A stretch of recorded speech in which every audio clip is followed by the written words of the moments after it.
Chers auditeurs de la radio Congo Vision, bonjour et bienvenue à une autre édition du programme spécial Diaspora qui vous parvient des États-Unis d'Amérique. Le 29 juin de cette année, le représentant permanent de la République démocratique du Congo aux Nations Unies, son Excellence professeur Georges Nzongola Talanja, a fait une communication riche en révélations concernant la situation à l'est du pays. Nous avons le privilège de les recevoir pour en savoir davantage. Professeur Nzongola, bonjour. Bonjour. La dernière fois que je vous ai reçu, vous aviez analysé la situation générale du pays en tant qu'analyste politique, scientifique, professeur d'université à UNC Chapel Hill en Caroline du Nord.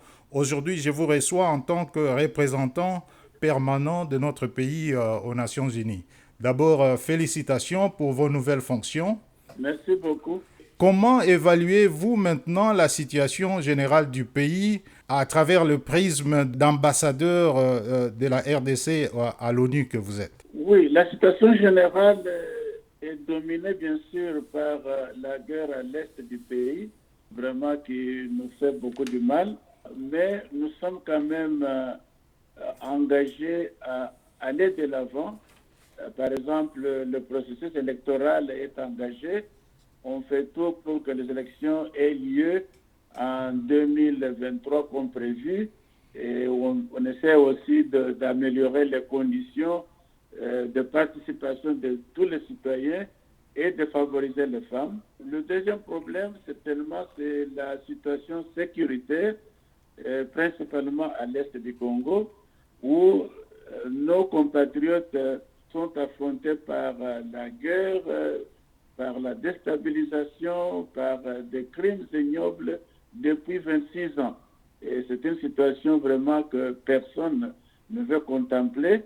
Et le régime du président Félix Antoine Tshisekedi Tshilombo fait tout pour vraiment mettre fin à cette situation pour que les Congolais puissent jouir de leur pays, de leurs ressources et aller de l'avant au lieu d'être constamment embêtés par tous ces problèmes. Alors parlons justement de la situation à l'est du Congo qui continue à nous préoccuper tous, surtout avec la réapparition du M23 ex-SNDP. Est-ce que la restauration progressive de l'autorité de l'État à l'est du Congo, avec notamment l'imposition de l'état de siège, y est pour quelque chose? Quelles sont d'après vous les raisons de la réapparition de ce mouvement qui a été défait en 2013? C'est une excellente question. Le fait que le M23 a été défait par les forces armées de la République démocratique du Congo, les FARDC, avec la contribution de la brigade d'intervention de la MONUSCO, composée des États de la SADC. Donc nous sommes très très étonnés que 8 ans plus tard, que ce groupe puisse réapparaître. Et aujourd'hui, d'après Mme Bintou Keïta, la patronne de la MONUSCO, d'après sa présentation devant le Conseil de sécurité le 29 juin, elle a dit très clairement que le M23 est mieux équipé du point de vue de l'arsenal militaire que le FARDC et la MONUSCO. C'est quand même quelque chose qui doit nous vraiment demander de réfléchir là-dessus. Comment se fait-il donc qu'un groupe qui a été défait en 2013 puisse réapparaître 8 ans plus tard avec de telles capacités militaires? Donc, ça veut dire qu'il y a quelqu'un qui est derrière ce groupe. Ce ne sont pas une milice ordinaire comme toutes les autres que nous avons à l'est du Congo. Et la réapparition de ces mouvements suscite certes plusieurs interrogations. Il y a de plus en plus de l'évidence, où il est de plus en plus évident que ces mouvements travaillent en connivence avec quelques pays de la région, notamment le Rwanda et l'Ouganda. Et d'ailleurs, l'ancien administrateur de l'ANER, M. Kalev Mutonde, a établi une liste de 78 officiers du M23 qui seraient non éligibles pour l'intégration au sein de FRDC. Donc on voit de plus en plus de preuves matérielles de l'implication du Rwanda notamment. Pourquoi alors ce mouvement n'est pas associé au Rwanda par l'ONU et par la communauté internationale? Oui, tout d'abord, je vais retourner à la première question. Comment se fait-il que ce groupe puisse réapparaître? Je crois que l'état de siège y est pour quelque chose. Nos forces armées ont fait beaucoup de progrès dans la stabilisation de la situation à l'est du Congo et que les groupes mafieux qui ont profité davantage de nos ressources naturelles, notamment nos minerais, trouvent que les chemins d'exploitation et de, comment dirais-je, donc de faire venir ces ressources au Rwanda et au Ouganda ne sont plus aussi faciles qu'avant, parce qu'il y a la présence des soldats congolais. Donc c'est ainsi que ce groupe a été donc réarmé pour pouvoir déstabiliser le pays, pour pouvoir créer une situation de chaos, pour que ces gens qui ont bénéficié de nos ressources continuent à le faire. Alors maintenant, quant à la deuxième question, pourquoi est-ce que la communauté internationale ne fait rien? C'est parce qu'il y a des multinationales du monde entier qui bénéficient de ces ressources, non seulement des multinationales qui sont impliquées dans le coltan, l'or et l'étain, mais il y en a aussi qui sont à la recherche de nouveaux minerais, donc des minerais stratégiques comme le coltan, le lithium, qui sont très très utiles pour la fabrication donc des énergies vertes, donc par exemple les batteries électriques de véhicules. Donc ce qui fait que nous sommes assaisis par non seulement un groupement supporté par le Rwanda, mais une partie de la communauté internationale qui trouve qu'il est tout à fait normal d'exploiter le Congo donc en utilisant la force et en utilisant la déstabilisation. Mais la Libye qui est présentée, c'est que le M23 est porteur de revendications légitimes de la communauté Tutsi en RDC qui serait marginalisée. Ou tout simplement que... Est-ce que vous pensez que le M23, c'est une face voilée du Rwanda Defense Force qui tient à infiltrer les institutions de la RDC ou c'est un mouvement qui a des revendications légitimes? Oui, je pense que le M23 peut certainement avoir quelques éléments qui sont congolais. Et par exemple, il y a eu de jeunes Tutsis qui ont grandi au Congo, mais qui ont répondu à l'appel du Front patriotique rwandais. Et quand celui-ci a commencé donc son invasion du Rwanda à partir de l'Ouganda en 90, et certainement comme on a vu les jeunes gens d'autres pays, de la Tanzanie, de Hutu, enfin de Tutsi plutôt, de la Tanzanie, de Burundi, de l'Ouganda, donc se rallier autour du Front patriotique rwandais pour conquérir le pouvoir au Rwanda. Mais la grande majorité des membres du M23 ne sont pas des Congolais. Le document de M. Kalev le montre très bien que 78 des officiers supérieurs de ce groupement sont des Rwandais. La plupart ont été nés au Rwanda, ils ont grandi au Rwanda, ils ont étudié là-bas. Ils sont venus au Congo avec Laurent Kabila. Donc, quand le Rwanda et l'Ouganda ont soutenu Kabila dans sa démarche contre le président Mobutu, et on a vu que quand Kabila a pris le pouvoir, James Kabarebe, un officier rwandais, a été placé à la tête de notre armée comme chef d'état-major général de l'armée nationale congolaise. Donc, c'était par ce truchement que les Rwandais ont commencé à infiltrer les institutions congolaises, non seulement l'armée, mais aussi l'institution gouvernement. Comme vous le savez bien, il y a des gens qui étaient des ministres, qui étaient des gens qui occupaient de hautes positions. Donc, il est tout à fait correct de dire que le M23, c'est un groupement que le Rwanda utilise pour avancer ses intérêts au Congo, notamment dans les provinces du Nord et du Sud Kivu. Alors, parlant de l'infiltration de notre armée, les FARDC, vous avez évoqué cette question lors de votre intervention au Conseil de sécurité de l'ONU C-29 juin. Vous avez également parlé de l'armement du M23 par de pays voisins. Et Madame Bintou Keïta, vous l'avez d'ailleurs dit, a abordé également cette même question en notant que le M23 disposerait d'une puissance de feu et d'équipement de plus en plus sophistiqués. Est-ce que c'est un aveu d'impuissance? Comment est-ce que notre gouvernement pense faire face à ces doubles défis pour bouter l'ennemi hors du territoire national? Non, je ne crois pas que ce soit une façon de, comment dirais-je, un aveu d'impuissance. Ses responsabilités.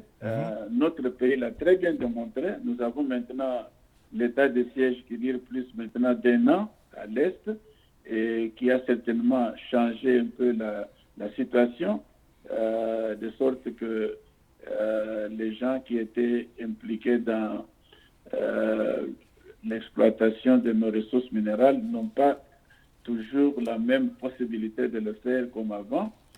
Mais je crois que la meilleure façon d'expliquer ce qui s'est passé, c'est que chaque fois qu'il y a eu une petite rébellion, la plupart du temps, une rébellion supportée par les pays voisins, la communauté internationale nous a toujours demandé de négocier avec eux et de les intégrer dans notre armée. Alors, nous savons très bien que ces pays ne négocient jamais avec les terroristes chez eux. Ils les poursuivent et les tuent.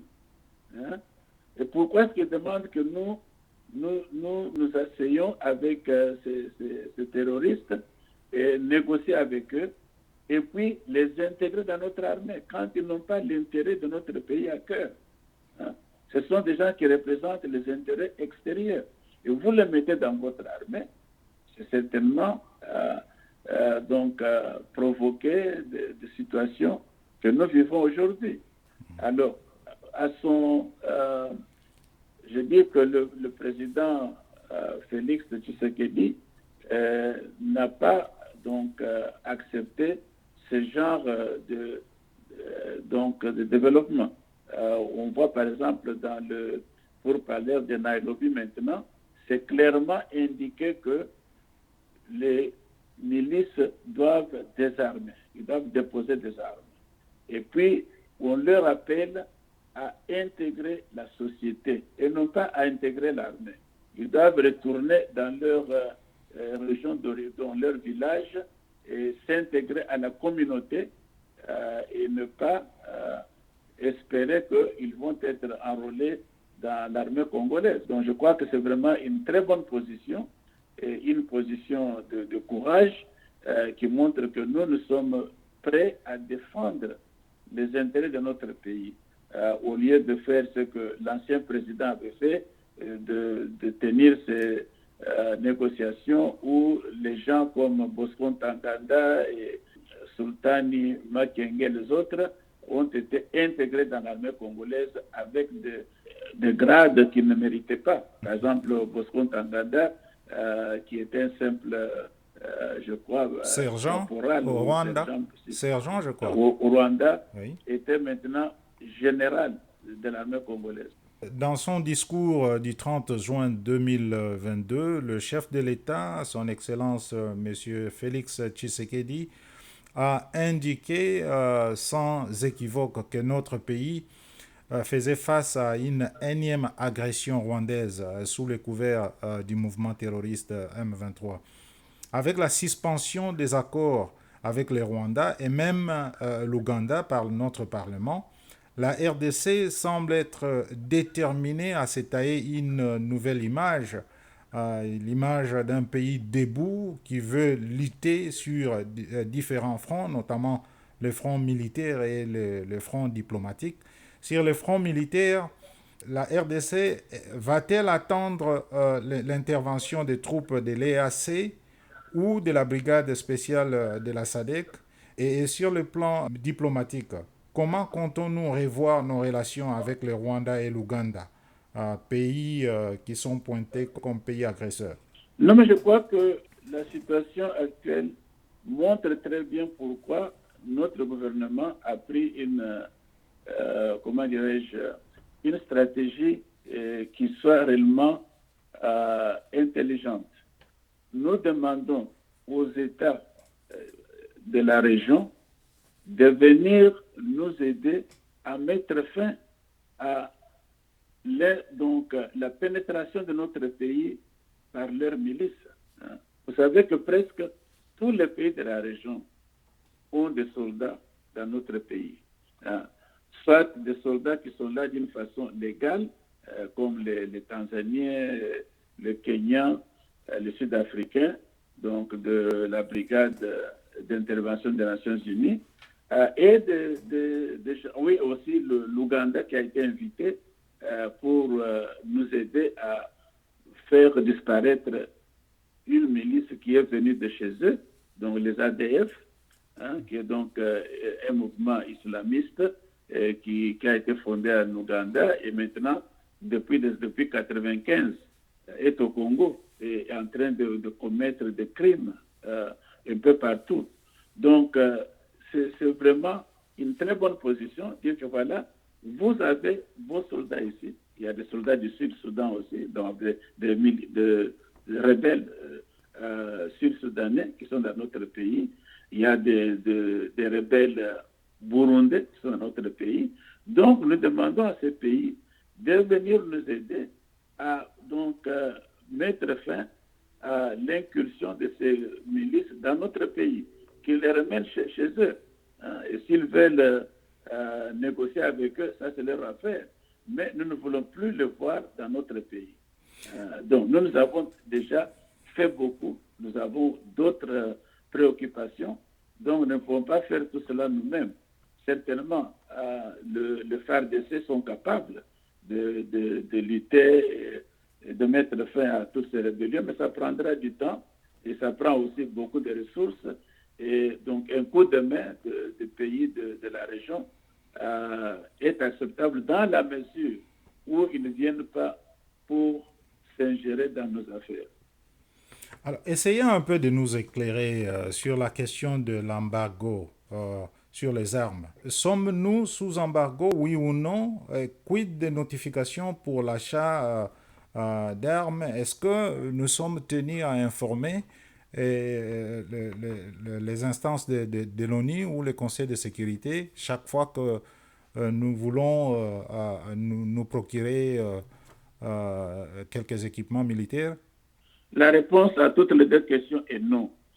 Il n'y a plus d'embargo et nous ne sommes pas obligés de faire des notifications au comité de sanctions du Conseil de sécurité quand nous voulons acheter des armements ou des munitions.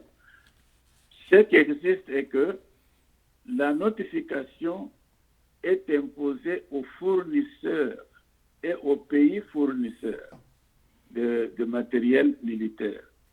Donc, c'est-à-dire que quand un pays comme, disons, la Belgique ou l'Allemagne vend des armes et des munitions au Congo, le pays, le gouvernement de ce pays-là et le fournisseur de ces équipements doivent écrire au comité de sanctions du Conseil de sécurité pour expliquer ce qu'ils sont en train de vendre au Congo et donc obtenir donc l'accord de ce comité de sanctions pour qu'ils aillent de l'avant. Donc ça ne demande pas que le gouvernement congolais fasse des notifications. Mais ce que nous ne voulons pas, c'est quoi? C'est parce que cette notification impose quand même des limites à ce que les fournisseurs peuvent faire, parce qu'il y en a qui ne veulent pas que tout le monde sache ce qu'ils vendent. Hein, et que aussi la procédure même de notification pour certains de ces fournisseurs n'est pas acceptable. Donc, ils refusent de nous vendre des choses parce qu'ils disent qu'ils ne veulent pas aller par cette procédure de notification. Alors, c'est ça que nous rejetons, parce qu'en tant qu'État souverain, nous devons avoir accès aux armements et aux munitions dont nous avons besoin pour nous protéger, pour défendre notre pays. Alors, ceux qui ont imposé cette procédure ne font rien contre les milices qui nous combattent et les États qui sont derrière eux. Parce qu'eux sont libres d'acheter n'importe quoi, n'importe où. Donc, nous trouvons que c'est tout à fait injuste. C'est pour cela que nous demandons que cette notification qui est là, un système qui existe depuis 14 ans, est obsolète et injuste. Nous voulons donc voir que ça disparaisse. Malheureusement, le Conseil de sécurité a décidé jeudi dernier encore de prolonger ça pour un an. Mais je pense que nous avons quand même fait suffisamment de pression pour voir que le Conseil n'est plus unanime. Dans le passé, on s'attendait à 15 sur 15. Aujourd'hui, on a 10 pays qui ont voté pour et 5 qui se sont abstenus. Donc, dont les 3 pays africains, le Kenya, le Ghana et le Gabon, et donc la Chine et la Russie. Et nous espérons que l'année prochaine, nous aurons suffisamment de membres pour nous soutenir pour que cette affaire disparaisse. Mais vraiment, le Congolais ne doit pas exagérer l'importance de cette affaire. C'est principalement question de notre fierté en tant que pays, et la défense de notre souveraineté, mais certainement, comme je l'ai dit, il y a des fournisseurs qui peuvent hésiter de nous vendre des choses à cause de cette procédure. Alors, j'ai suivi l'intervention de l'ambassadeur du Rwanda au Conseil de sécurité. Il parlait notamment du lien entre les FARDC et les FDLR. Qu'est-ce que vous pouvez dire à ce sujet? C'est des mensonges, complètement des mensonges. Le FDLR ne pose pas de menace au Rwanda. C'est un groupe qui est extrêmement affaibli. Les Rwandais ont eu 26 ans pour combattre ce groupe. Et il y a des moments sous le régime Kabila où les soldats rwandais pouvaient pénétrer le territoire congolais et mener la bataille contre le FDLR. Et puis, nous avons même participé à réduire l'efficacité de ce groupe. Il y a eu des leaders de FDLR qui ont été éliminés par l'action de forces armées congolaises. Donc, nous n'avons aucune association avec ce groupe. Nous ne leur offrons aucun soutien et nous ne sommes pas impliqués dans tout ce qu'ils peuvent faire. Et je peux vous dire que ce groupe n'est pas capable de mener des actions offensives au Rwanda. Le Rwanda est suffisamment bien préparé pour s'attaquer à ce groupe. Donc tout cela, ce sont des mensonges qu'on raconte pour pouvoir présenter une meilleure face au monde extérieur. Et les FARDC ont suffisamment de manpower pour chercher à s'associer à un groupe terroriste comme les FDLR. Exactement. Okay. Alors, il est quand même encourageant de voir que les États-Unis ont pris quelques sanctions contre l'Ouganda pour l'exploitation illicite de l'or à l'est de la RDC. Votre lecture critique à ce sujet? Ce n'est pas assez. Comme je l'ai dit, le marché de l'or en Ouganda comme au Rwanda est très très vaste. Et 90% de cet or vient du Congo. Donc, ce n'est pas seulement en s'attaquant à quelques commerçants, quelques vendeurs de l'or en Ouganda que ça va terminer le pillage de notre pays. Je crois que de mesures beaucoup plus fortes sont nécessaires pour que ces États mettent fin à cette pratique de piller notre pays, de déstabiliser le pays pour pouvoir s'enrichir sur base de la misère, de la mort de milliers de nos citoyens. Donc, je pense qu'on doit faire plus. Et d'ailleurs, l'Ouganda a plusieurs usines, à quelques 4 à 5 usines de transformation de l'or de la RDC. Apparemment, le Rwanda aussi a son usine de transformation de notre or, mais aussi une usine de transformation de notre coltan. Mais qu'est-ce qui empêche notre pays à se doter des infrastructures similaires? Il faut quand même noter quelques progrès dans ce sens. Il y a une usine de transformation d'or qui vient d'être implantée à Bukavu, une usine de transformation du cobalt à Kolwezi. Peut-on parler d'un réveil tardif de la RDC dans ce domaine? Ah oui, je pense qu'avec les efforts fournis par le gouvernement de M. Tshisekedi, on peut espérer que le pays ira de l'avant. Parce que nous sommes maintenant très très conscients de ce que nous avons perdu pendant les dernières années, surtout pendant le moment où le Rwanda, l'Ouganda pouvaient être présents dans notre pays, pouvaient nous envahir, nous occuper et même conduire une guerre entre dans notre pays, comme les affrontements entre le Rwanda et l'Ouganda, Kisangani, qui ont eu lieu à 3 reprises et qui ont causé des morts de centaines de nos citoyens, auxquels on n'a jamais payé de réparation jusqu'à présent.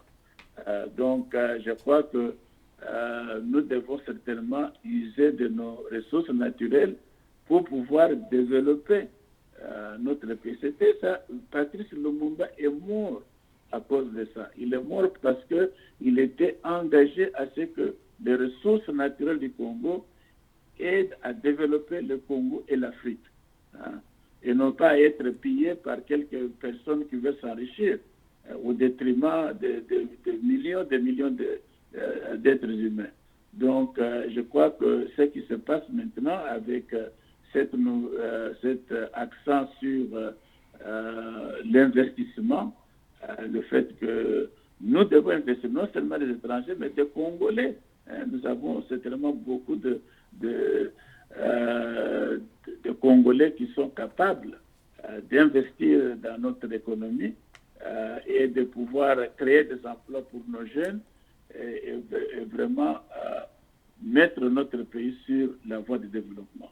Nous sommes un pays qui, en 60, avait 10% de son produit national brut était d'origine industrielle.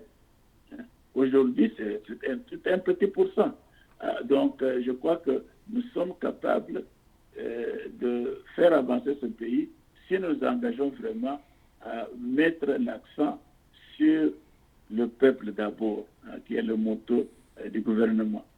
Donc, si on veut vraiment s'occuper des intérêts du peuple, s'occuper de sa santé, sa alimentation, l'enseignement, le transport et tout cela, nous serons en mesure vraiment d'aller de l'avant. Mais en parlant de réparation, pourquoi permettre à l'Ouganda, par exemple, de construire des routes à l'intérieur de notre pays, ce qui viole l'intégrité territoriale de notre pays? Pourquoi ne pas imposer à l'Ouganda, qui nous doit déjà plus de 10 milliards de dollars, pourquoi ne pas imposer à ces pays de nous donner cet argent et nous pouvons en faire usage comme on l'entend? Oui, malheureusement, je ne suis pas vraiment très bien informé sur cette affaire de la route. Il semble que c'est une des raisons pour laquelle le Rwanda est furieux, parce qu'il semble que cette route ne traverse pas le Rwanda.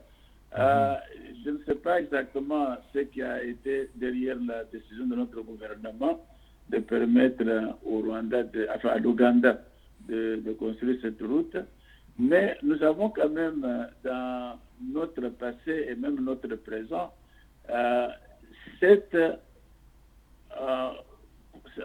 cet engagement pour que nous contribuions au développement de l'Afrique.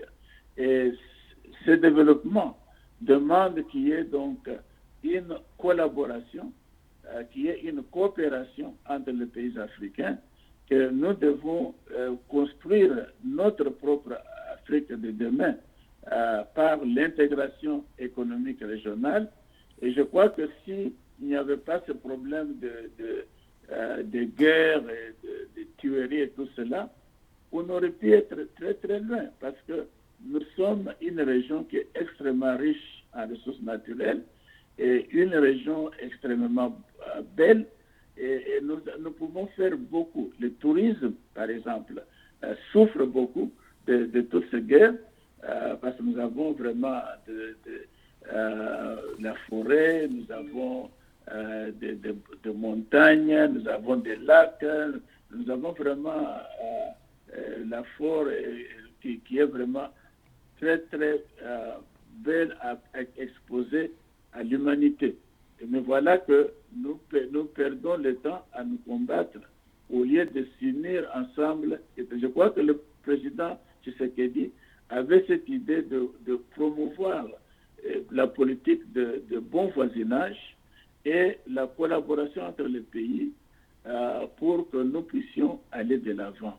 Je crois que ce n'est pas vraiment mauvais qu'on puisse collaborer dans le sens de construire des routes qui peuvent rallier nos pays, parce que vous savez, en Afrique, nous sommes le continent le plus arriéré du point de vue de communication, et surtout l'Afrique centrale. C'est très difficile de voyager seulement de Kinshasa à Bangui, en Centrafrique. C'est très très difficile. Donc je crois que nous devons tout faire pour mettre fin à tous ces contentieux, et puis à tous ces litiges et tous ces problèmes de guerre, pour pouvoir ensemble essayer de construire notre continent. Et certainement, le Congo jouera un très grand rôle, parce que nous sommes le pays le plus riche du point de vue des ressources naturelles, le plus grand du point de vue de superficie, sauf l'Algérie, et aussi le pays qui peut vraiment, qui est seulement bien situé au centre de l'Afrique, pour pouvoir relancer le développement de tous les continents africains. Mais pour une coopération régionale qui profiterait à notre pays, je pense que notre pays doit négocier en position de force et non pas en position de faiblesse, pour éviter des contrats comme... On doit le faire en position de force, pas de faiblesse. Et je crois que ce poste-là, que si nous réussissons avec l'état de siège en Ituri au Nord Kivu, et nous finissons avec les Rwandais et tout ça, nous serons en mesure de commencer vraiment une procédure de développement qui a vraiment beaucoup de chances de réussite, parce que nous avons une population dynamique, une population de jeunes, et qui peuvent vraiment s'embarquer dans cette tâche de vouloir donc construire un pays donc plus beau qu'avant, comme le dit notre hymne national. Alors, une dernière question. Depuis 26 ans pratiquement, l'Est du pays vit au rythme des massacres, des viols, des pillages des ressources du pays. Que comptez-vous faire pour pousser la communauté internationale de sortir un peu de cette indifférence face à cette tragédie? La première chose, c'est que nous devons nous prendre en charge, parce que nous ne pouvons pas vraiment espérer grand-chose de la communauté internationale. Nous devons remettre notre maison à l'ordre. C'est-à-dire que nous devons avoir des gouvernants qui sont réellement engagés pour le bien du peuple, qui sont vraiment engagés pour le bien du pays, non pas pour s'enrichir. Que quand on a un poste, ce poste-là n'est pas là pour vous enrichir. Le poste est là pour servir.